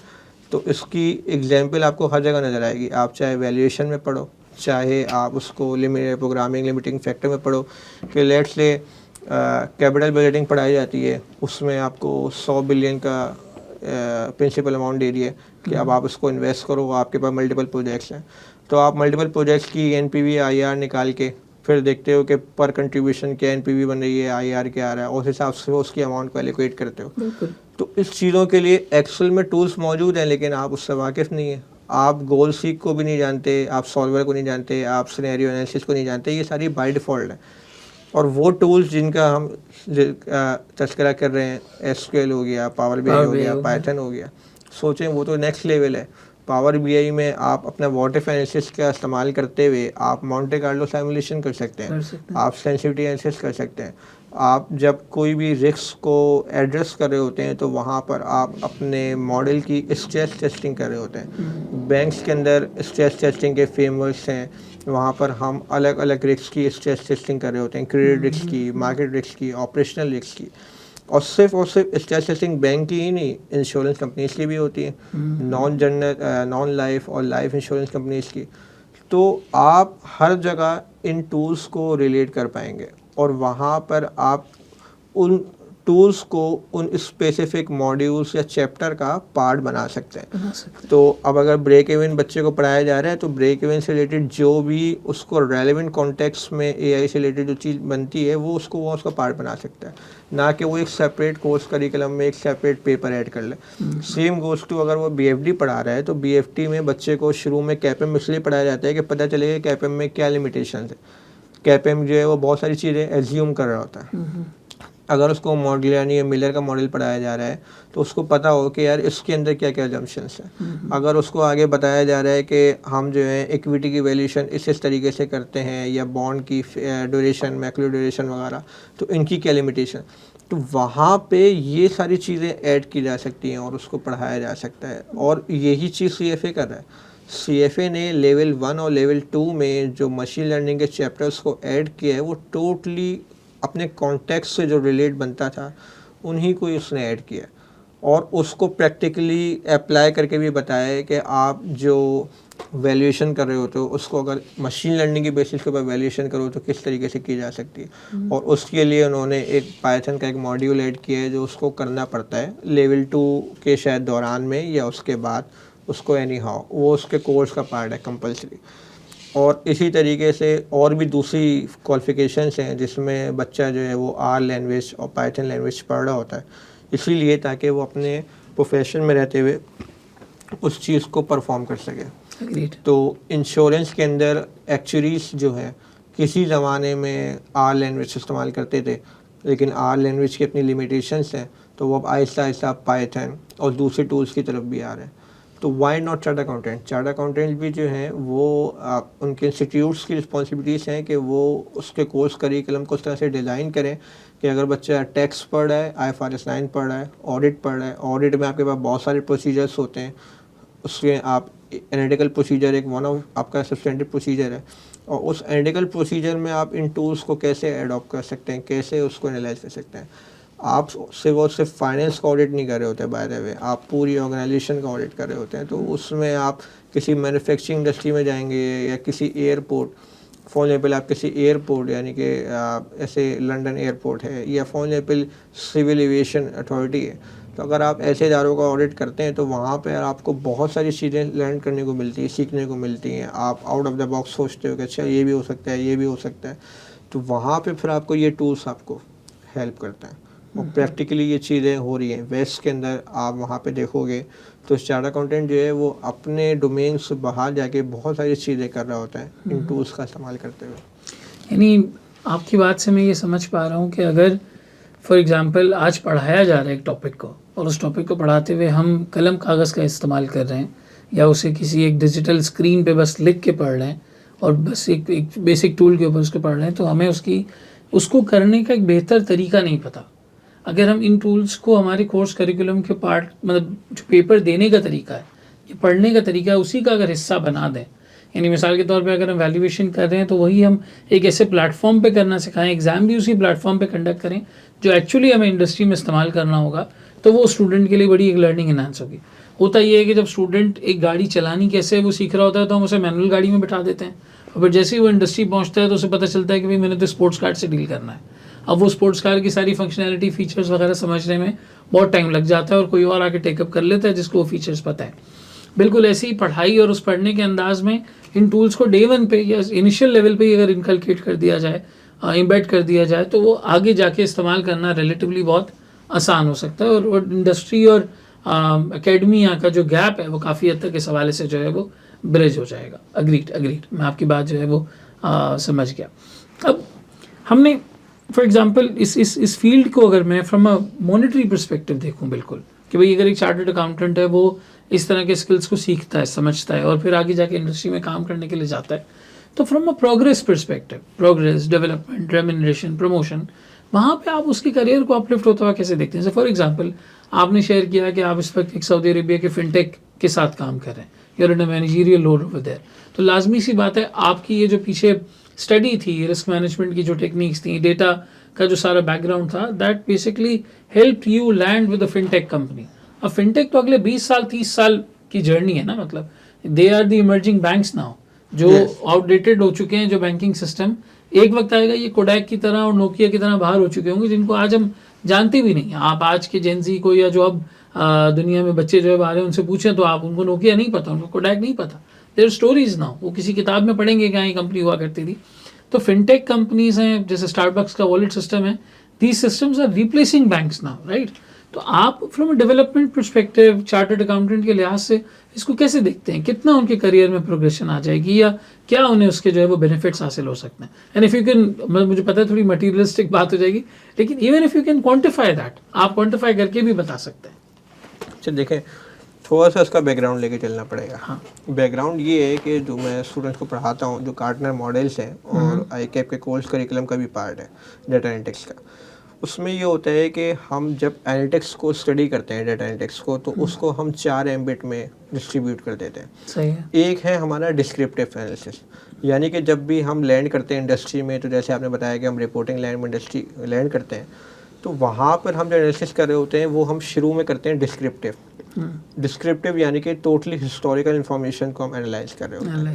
और फिर हम उससे एक नेक्स्ट जर्नी होती है जब हम डायग्नोस्टिक पे आते हैं, जब हम कॉज एंड इफेक्ट, जब हम डायग्नोस कर रहे होते हैं, कि जब हम फिश बोन एनालिसिस कर रहे होते हैं, हम एनालाइज कर रहे होते हैं, वाटर एनालिसिस कर रहे होते हैं, हम वाटरफॉल बना रहे होते हैं, तो हमें पता चलता है कि क्या रूट कॉज है, क्या एग्जैक्टली ये एलिमेंट है जिसकी वजह से ये चीज़ हुई। तो वहाँ पे हम जब हम डायग्नोस कर लेते हैं तो फिर उसके बाद हमारी नेक्स्ट जर्नी स्टार्ट होती है और हम आगे जाते हैं प्रिडिक्शन की तरफ। सही। तो इस वक्त कंपनी का जो चैलेंज है वो इस वक्त राइट नाउ वो ये है कि हम लोग डायग्नोस्टिक से आगे नहीं जा पा रहे, हम लोग डिस्क्रिप्टिव और डायग्नोस्टिक की हद तक ही रह जाते हैं। सेम गोज़ टू जो हम आईकैप की जो बेस्ट कॉर्पोरेट रिपोर्ट्स जो अवार्ड दिया जाता है हर साल, उसमें आपको बहुत सारी लिस्टेड कंपनीज़ की एनुअल रिपोर्ट्स देखने में मिलेंगी। और एनुअल रिपोर्ट्स के अंदर अगर आप डायरेक्टर मैसेज पढ़ें या सीईओ मैसेज पढ़ें, उसमें कुछ एनुअल रिपोर्ट्स में आपको नज़र आएगा कि सीईओ जो है वो बेसिकली डाटा स्टोरी टेलिंग कर रहा होता है। वो बता रहा होता है कि सेल की फोरकास्ट क्या है, वो बता रहा होता है हमारे ट्रेंड्स पैटर्न्स क्या है, वो हिस्टोरिकली भी बताता है आपको, और अगर इस दौरान कुछ हुआ है तो डायग्नोस्टिक भी कर रहा होता है, और फिर वो आगे प्रिडिक्शन और प्रिस्क्रिप्टिव की तरफ भी जा रहा होता है, वो आगे सोल्यूशन की तरफ भी लेके जा रहा होता है आपको। तो ये सेम इसकी एक अकाउंटेंट को अगर मैं छोटी सी एग्जांपल दूँ तो मैं अमूमन एग्जांपल देता हूँ एक डॉक्टर की। आप अगर एक डॉक्टर को 100 या 1000 रुपये या 5000 रुपये उसकी फ़ीस पे करते हो और उसके पास जाते हो, तो वो तो पहले आपसे बहुत सारी फाइंडिंग्स लेता है, ऑब्जर्वेशंस के थ्रू, टेस्ट के थ्रू, MRI, CT स्कैन, बहुत सारी चीज़ें करने के बाद उसको पता चलता है और वो हिस्टोरिकली एनालाइज कर रहा होता है, तो दैट्स कॉल्ड डिस्क्रिप्टिव। और उसके बाद फिर वो फाइनली डायग्नोस करता है। बहुत सारे डॉक्टर डायग्नोस भी नहीं कर पाते, तो अक्सर होता है कि एक डॉक्टर के पास आप गए तो वो डायग्नोस नहीं कर पा रहा, तो उसने आपको दूसरे डॉक्टर को रेकमेंड कर दिया। दूसरा डॉक्टर के पास आप गए, डॉक्टर के पास, और उसने डायग्नोस कर लिया फाइनली कि आपको न्यूरो सर्जन के पास जाना चाहिए या न्यूरो फिजिशियन के पास। मैंने डायग्नोस कर लिया, ये मसला उसी का ही है, लेकिन मैं खुद न्यूरो फिजिशियन नहीं हूँ, मैं न्यूरो सर्जन नहीं हूँ, या मैं कोई कार्डियोलॉजिस्ट नहीं हूँ। तो फिर आप जाते हैं स्पेशलिस्ट के पास, और फिर वो आगे जाके इसकी प्रिडिक्शन भी करता है कि आपकी कितनी ज़िंदगी रह गई अगर आपको ट्यूमर है, कैंसर, खुदा ना खास्ता, और अगर आपको बाईपास आपका हुआ है या कोई वॉल्व आपका, कोई आर्टरी आपकी चोक है या उसमें कोई प्रॉब्लम है, तो वो बता देता है। और फिर सिर्फ बताना ही काम नहीं है, आपकी फ़ीस अभी भी वसूल नहीं हुई जो आपने शुरू में दी थी। आपकी फ़ीस तब वसूल होगी जब आपको प्रिस्क्रिप्टिव एनालिसिस की तरफ लेके जाएगा, आपको सोल्यूशन बताएगा। दिक्कत है क्या, इसका सोल्यूशन जो है फिजिशियन के थ्रू यानी मेडिकल ट्रीटमेंट है या उसकी कोई सर्जरी होनी है, तो आपको फिर वो सर्जन को रेकमेंड करेगा। आप सर्जन के पास जाएँ, उससे सर्जरी कराएं, फिर मेरे पास आएँ, फिर मैं आपको मेडिकल ट्रीटमेंट बताऊँगा। That's a process, normal process है। तो यही चीज़ अब अगर मैं अकाउंटेंट के पॉइंट ऑफ व्यू से बताऊं, तो वहाँ पर आप डायग्नोस्टिक से अब आगे बढ़ने जा रहे होते हैं, तो वहाँ पर लोगों के पास जो चैलेंज आ रहा होता है वो ये आ रहा होता है कि डाटा गार्बेज तो नहीं है। अब इस वक्त राइट नाउ पाकिस्तान में सिचुएशन ये है कि आपके जितने भी इदारे हैं वो आपस में सिंक्रोनाइज नहीं है। PTA, FBR, बैंक, FIA, सबके पास अपना अपना डाटा है। नादरा, सबके पास, पासपोर्ट ऑफिस अलग है, वो अभी तक नादरा का डाटा अलग चल रहा है, पासपोर्ट अलग चल रहा है। अगर ये सारे इंस्टीट्यूशन, गवर्नमेंट इंस्टीट्यूशन आपस में सिंक्रोनाइज हो तो आपके पास डाटा साइलो क्रिएट नहीं होगा, और आपको पता होगा कि एक स्पेसिफिक आइडेंटिटी के अगेंस्ट में कितनी नंबर ऑफ सिम्स हैं, कितनी उसकी क्राइम्स हैं, FIR वगैरह, उसके पासपोर्ट कब बना है, कब नहीं हुआ है, लाइसेंस बना है, कहाँ जा सकता है, कितनी एंट्री एग्जिट हो गई है, ECL में नाम है या नहीं है, कितने बैंक अकाउंट्स हैं, कितनी लेंडिंग्स अवेल कर चुका है, कहाँ डिफ़ॉल्ट कर चुका है। तो आप उसकी एक बेहतर क्रेडिट रेटिंग निकाल पाते हैं। Just like Absher in Saudi Arabia. Yes, definitely. तो अपशर एक प्लेटफॉर्म है, सेम उसी तरीके से चाइना में जैक मा की कंपनी है एंड फाइनेंशियल के नाम से, और उसका एक सोल्यूशन है कि वो क्रेडिट रेटिंग निकाल के देता है, क्योंकि वहाँ पे मूवी टिकट्स बाय करने से लेके करीम से लेके हर चीज़ आपकी सिंक्रोनाइज होती है। वो एक आइडेंटिटी के बेसिस के ऊपर वो आपको सारा डाटा निकाल देता है। और जब कंप्लीट इन्फॉर्मेशन होती है तो वो कस्टमर बिहेवियर के बेसिस के ऊपर उसकी एक एक्यूरेट क्रेडिट रेटिंग निकाल पाते हैं, जो आज पाकिस्तान में निकालना एक चैलेंज है। जो आप ECIB इसको हम कहते हैं कि उसकी क्रेडिट रेटिंग है, उसको लोन देना है नहीं देना, क्रेडिट कार्ड देना है नहीं देना, तो ये अभी हमारे पास चैलेंजेस हैं विद इंस्टीट्यूशंस। एक इंस्टीट्यूशन दूसरे इंस्टीट्यूशन को डाटा नहीं देता, वो डाटा अपने पास रखता है, वो ऑन रिक्वेस्ट डाटा देता है, और डाटा अलग अलग होने की वजह से, आपस में सिंक्रोनाइज ना होने की वजह से हमारे पास चैलेंजेस होते हैं। तो और अगरचे डाटा आउटडेटेड है, अब मैं ये चीज़ इल्ज़ाम नहीं लगाना चाहूँगा या कंप्लेन नहीं करा, लेकिन ये कि भी बहुत सारे ऐसे इंस्टीट्यूशंस हैं जिनके पास डाटा आउटडेटेड है। और प्राइवेट इंस्टीट्यूशन की भी बात करूँगा, आप अगर एक प्राइवेट इंस्टीट्यूशन में किसी बैंक में अकाउंट खुलवाते हैं तो वो अकाउंट में KYC अपडेट करने का एक कट ऑफ पीरियड होता है, और बहुत सारे ऐसे भी अकाउंट्स हैं जिनकी KYC अपडेट्स नहीं है, इंक्लूडिंग मेरा ही एक बैंक में अकाउंट है जिन्होंने आज तक कभी KYC अपडेट नहीं की। और हालांकि KYC के रेगुलेशन के तहत आपको अगर सबसे लो रिस्क अकाउंट भी है तो एटलीस्ट मिनिमम 2 या 3 साल बाद आपको KYC अपडेट करनी है। तो आपने स्टूडेंट का स्टेटस रखा हुआ है, वो स्टूडेंट ही रहे, अब उसके अकाउंट में भले जो भी ट्रांजेक्शन्स हो रही हैं, अगर वो हाउस वाइफ है तो हाउस वाइफ है, तो आपको KYC वक्त पर अपडेट करनी होती थी। It's a one of element. तो इस तरीके से आपकी इन्फॉर्मेशन आउटडेटेड होने की वजह से आप अगर AI के ऊपर काम करते हैं तो वो एक चैलेंज होता है। तो हम डायग्नोस्टिक से आगे प्रेडिक्शन की तरफ नहीं जा पाते क्योंकि हमारा डाटा आउटडेटेड होता है। अगर आप FBR का डाटा उठा के किसी एक डाटा साइंटिस्ट को दे दें कि भाई आप इसके ऊपर अपने डाटा साइंस के मॉडल्स को रन करो, तो वो कहेगा कि पहले आउटडेटेड इन्फॉर्मेशन तो फुल करो। मेरे पास तो बहुत सारे वो सिनाइसी आ रहे हैं जो ऑड नंबर पे ख़त्म हो रहे हैं और वो फीमेल्स हैं, और इवन नंबर पे ख़त्म हो रहे हैं वो मेल हैं, पहले ये तो सही कर लो। सही है। तो जब डाटा के अंदर मसले मसाइल चल रहे हैं, आपके पास बहुत सारी फील्ड्स नल आ रही हैं, आउटपुट ही गलत है या या आउटपुट आ नहीं गलत है, पाएगा। ह्यूमन एरर है, या कहते हैं ये सिस्टम का एरर है, वॉट या डाटा ट्रांसफॉर्मेशन के दौरान में कोई लॉजिक गलत लग गई, उसका एरर है, तो वो उसको रन नहीं कर पाएगा। अब अगर पीटीए के पास बहुत सारी कॉल लॉग्स का डाटा है, या एफआईए के पास, या फॉर एग्जांपल कस्टम पे कितनी शिपमेंट्स आती हैं, कितनी एक्सपोर्ट होती हैं, उनके पास डाटा है, तो डाटा के चैलेंजेस होते हैं जिसकी वजह से हम प्रिडिक्शन की तरफ नहीं जा पाते। नहीं जा पाते। इस वक्त तो हर कंपनी ये देखना चाहती है कि हमें रियल टाइम के ऊपर एटलीस्ट कुछ बड़े बड़े नंबर दिख जाएं, एटलीस्ट वो नंबर उनको वक्त पे मिल जाए।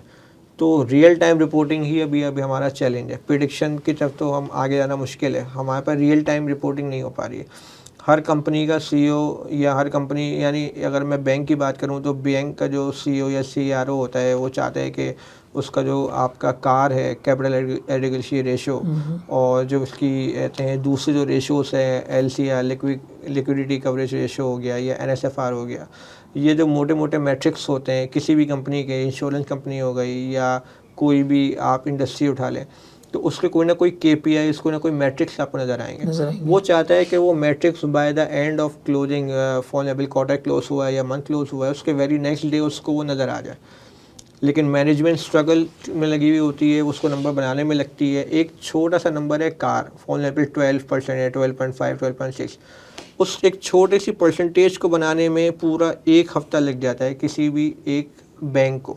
हमारे पास पाकिस्तान में 40 बैंक है, HBL हो या स्टैंडर्ड बैंक हो या कोई सा भी बैंक हो, उसको टाइम लगता है कार बनाने में। किसी को 1-2 दिन, किसी को 5 दिन, किसी को हफ्ता, किसी को 10 दिन, क्योंकि उस एक छोटे से नंबर मैट्रिक बनाने के पीछे बहुत बड़ा मिलियंस ऑफ रॉस का डाटा होता है। उसमें क्रेडिट रिस्क भी आ रहा है, उसमें मार्केट रिस्क भी आ रहा है, उसमें ऑपरेशनल रिस्क भी आ रहा है, उसमें लिक्विडिटी रिस्क भी आ रहा है, फिर जाके वो फाइनली आपकी कार बनती है।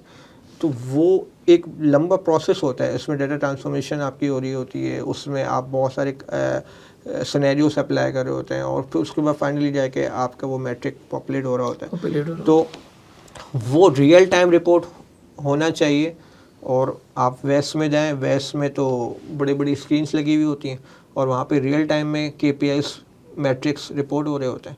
वहाँ पे आपको किसी को रिक्वेस्ट करनी नहीं पड़ती कि मेरा क्वार्टर क्लोज हो तो मुझे फ़लाँ तारीख को ये चीज़ मिल जाए, वहाँ वो ऑटोमेटिकली पॉपुलेट हो रहा है। वहाँ पे सारी चीज़ें ऑटोमेट हुई हुई, वहाँ पे बड़ी बड़ी स्क्रीन्स लगी हुई होती हैं सीईओ के रूम्स में, या उसके बाहर, या हॉल ऑफ फेम में, या कॉरिडोर्स वगैरह में, और उसको कंपनी की परफॉर्मेंस पर चल रही होती है।